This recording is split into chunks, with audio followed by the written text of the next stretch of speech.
Not talking about training, but just talking about horses in general. There's a lot's been said recently about horses not being as strong as they were, or as hardy, or as healthy as they were in the old days. Let's face it, in the old days, if you ever saw the training regimen of War Admiral, it's out there on the internet.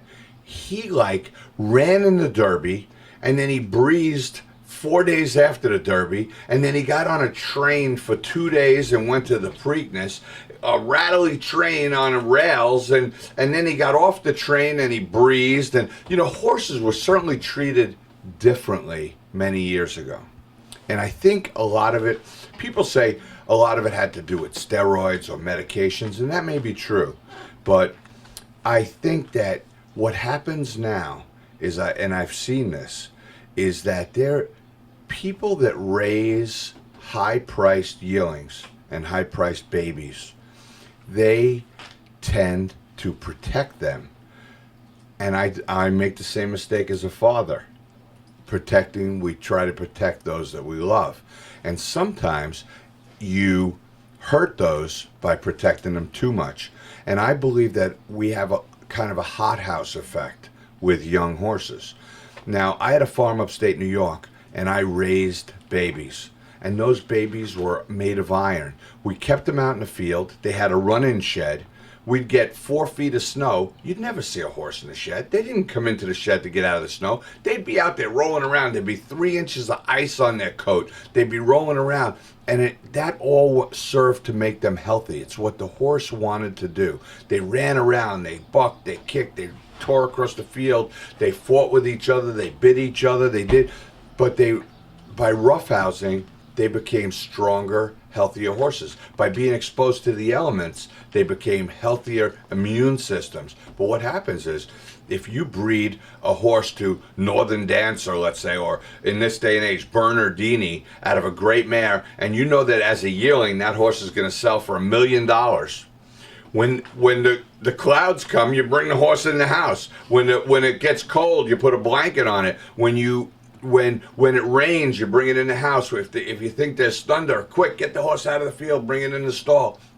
And not exposing them to all the elements absolutely makes them lesser racehorses. I mean, all those things that, the people that rarely get sick are kindergarten teachers, first grade teachers, second grade teachers, because they got all those snotting, sick, coughing kids in their room 24 hours a day, and they're exposed to all that stuff, and they build up an immunity. But we hothouse expensive young horses, and I think that makes them a weaker breed and a weaker horse later on. Not that I'm saying you shouldn't hothouse them, because if I had $1 million yearling, I'd probably be just as guilty at hothousing that yearling myself. But I think in the old days, it was unheard of. Trainers went to sales and bought horses that had bumps and bruises and field scars and things. That's just the way it was done. It was always done that way. They didn't hothouse horses in Secretariat's era or in War Admiral's era. Those horses, if you see, they were out in the field 24 hours a day, and they were exposed to the elements, and we had a much stronger breed.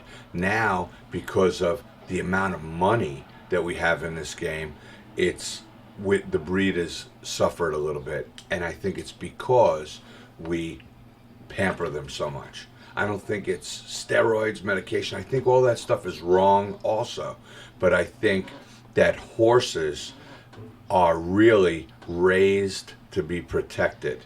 And in the old days, my parents sent me out of the house at 8 o'clock in the morning, and I got back home at 6 o'clock at night. If I had a bloody nose, it was all over my shirt, but it was all dry by the time I came home. Nobody said, "What happened to you today?